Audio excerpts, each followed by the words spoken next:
avait aussi contribué à la victoire éclair de l'État hébreu. Info, Intox, Johanna Binder, bonsoir. Bonsoir. Alors, est-ce que Israël a effectivement gagné cette guerre de 67 grâce à l'aide du Maroc? Eh bien, sans le Maroc, Israël n'aurait peut-être pas gagné la guerre des 6 jours. Alors, tout commence en 1965, on est 2 ans avant que débute la guerre des 6 jours. Les grands leaders du monde arabe se retrouvent à Casablanca. C'est le 3e grand sommet de la Ligue arabe. Alors, vous vous en doutez, le Mossad ne fait pas partie de la liste officielle des invités, mais il est là et il va recueillir des informations cruciales. Il y a un protagoniste, c'est Nasser, le président égyptien, le leader de la coalition arabe. Alors, dans quel état d'esprit est-il à la veille de cette conférence? Il déclare à Assouan en février: l'année 1965 est la plus dangereuse des années de la lutte arabe. Israël prétend que les Arabes s'apprêtent à perpétrer une agression. Cela signifie qu'Israël a l'intention de nous attaquer. Nous devons donc être prêts à riposter.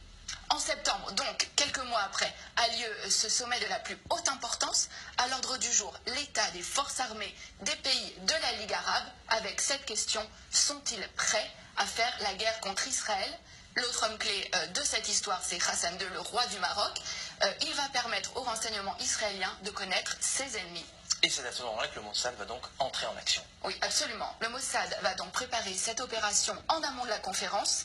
Plusieurs jours avant, une équipe du Shin Bet et du Mossad, il s'appelle à Tsiporim, donc les oiseaux, vont occuper le dernier étage du très luxueux hôtel à Casablanca où sont attendus les dirigeants arabes et où va aussi avoir lieu la conférence.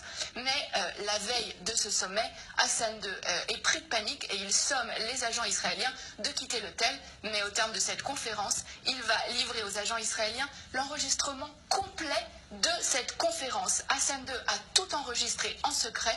Il n'a pas confiance dans les invités de la Ligue arabe. C'est à peine croyable. Mais qu'est-ce que les Israéliens vont bien pouvoir découvrir sur ces cassettes? Alors, les enregistrements vont révéler qu'il est question de créer un commandement arabe unifié pour mener les hostilités contre Israël. Et le point crucial, c'est que les rangs arabes sont profondément divisés. On va pouvoir entendre des échanges extrêmement vifs entre Hussein de Jordanie, mais aussi Nasser.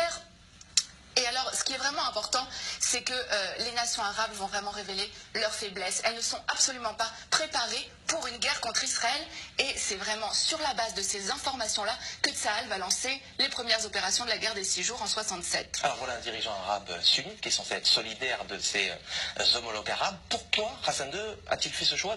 Qu'est-ce qui l'a motivé? Alors, ce qu'il faut savoir, c'est qu'avant déjà ce sommet, le Maroc et Israël entretenaient déjà des relations stratégiques. Hassan II avait accepté que des juifs marocains émigrent vers Israël, en échange de quoi Israël fournissait une aide logistique au Maroc, notamment en formant ses militaires. Et suite à cette opération, qui a vraiment été considérée comme le fleuron des renseignements israéliens, Israël est en dette vis-à-vis du Maroc. Seulement un mois plus tard, en octobre, cette dette a un nom, c'est Mehdi Ben Barka, le plus farouche opposant d'Hassan II.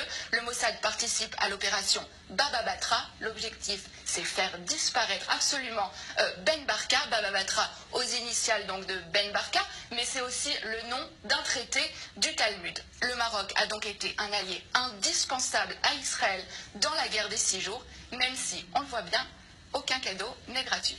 La petite histoire de la grande histoire. Merci Johanna Binder pour ces détails croustillants, dignes des plus grands films d'espionnage. Merci d'être passé nous voir sur le plateau du Magorien.